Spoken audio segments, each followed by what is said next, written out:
ఇతర ప్రజలు, ఇతర పార్టీలు ఆరోపణలు చేస్తున్న విషయాల మీద ఈ ప్రభుత్వం ఏం ఆలోచించింది, దాని వెనుకున్నటువంటి ఐడియాలజీ, భావజాలం ఏంటి అనేది చాలా క్లియర్గా చెప్పాను. మీ అందరూ చూస్తారని. ఎందుకు మీరు చూడాలంటే 10 మందికి వాస్తవాన్ని చెప్పగలిసినటువంటి శక్తివంతులు మీరు, అవకాశం ఉన్నటువంటి వాళ్ళు మీరు.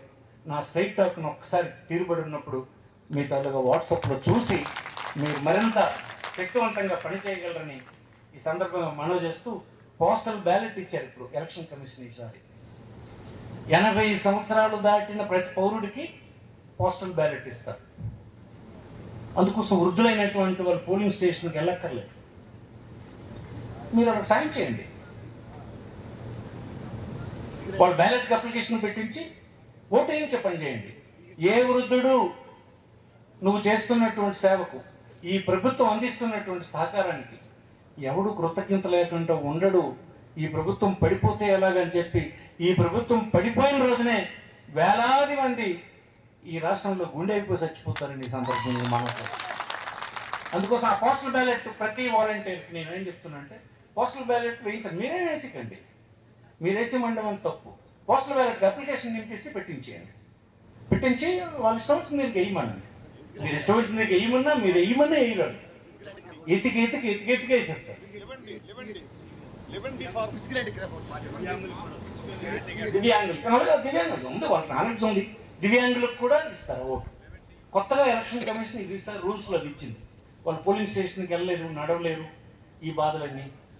తర్వాత మన పట్ల కూడా కోపంగా ఉన్నారు కొంతమంది. ఏమనుకుంటారంటారు, ఇలాగెలగెలగెలగెలగేయాలని 2 నొక్కియాలని చూస్తుంటారు. ఆ నొక్కిడెలగట్టేవాళ్ళు మనం అలౌ చేయడానికి వీల్లేదు. అవసరమైతే మీరే ఏజెంట్లుగా లోపల కూర్చోవలసి వస్తుంది. జ్ఞాపకం పెట్టుకోండి, మీకు అప్డేట్ లేదు, ఆ బ్యారియర్స్ ఏం లేవు. వాలంటీర్ అంటే సర్వీస్ రూల్స్ గట్టే ఏం లేవు. అవసరమైతే వాలంటీరే ఏజెంట్గా కూర్చోవలసిన పరిస్థితి వస్తుంది. అది కూడా మేము ఆలోచన చేస్తున్నాం. వాలంటీర్ సార్ ఏది ఏ రకమైన ప్రతిఫలం ఆశించినటువంటి ఒక స్వచ్ఛంద సేవకుడు. నేను ఎలాగో నువ్వులకి అంతే. అందుకోసం నీకు అలాంటి సర్వీస్ రూల్స్ గట్రా నీకేం అడ్డు రావు. అందుకోసం అవసరమైతే చూడాలి.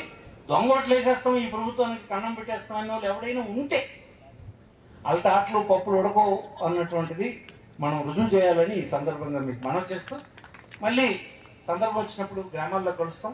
అందరికీ మేము ఈ గ్రామాల్లో ఆ గౌరవం చేసే ఏర్పాట్లని సంబంధిత ఎంపీడీఓలు, మీ అధికారులు, ఇక్కడ కార్పొరేషన్లో మున్సిపల్ కమిషనర్, మీ ప్రాంతపు నాయకులు, మీ గౌరవాలన్నీ అక్కడ ఏర్పాటు చేస్తారు. ఇక్కడ కొద్దిమందికి ఇది ఇచ్చిన తర్వాత మనందరం కలిసి భోజనం చేసి ఈ కార్యక్రమాన్ని ముగిద్దామని ఈ సందర్భంగా కోరుతూ, ఈ ఏర్పాట్లన్నీ బాగా చేసిన మున్సిపల్ కమిషనర్, ఇతర అధికారులు ఎవరైతే మండల పరిషత్ నుంచి ఉన్నారో అందుకు చాలా చక్కగా ఏర్పాటు చేస్తారు. అందరూ మీరు చివరిదాకా ఉన్నారు, చాలా సంతోషం. 1700 మంది జగనన్న చెప్పినటువంటి సైనికులు ఈనాడు ఇక్కడ ఉన్నారు. వాళ్ళందరితో మాట్లాడే అవకాశం నాకు కూడా వచ్చింది. ధన్యవాదాలు తెలియజేస్తూ మరొకసారి మీకు శుభాకాంక్షలు. నమస్కారం. మా వీడియో మీకు నచ్చినట్లయితే please like, share and subscribe.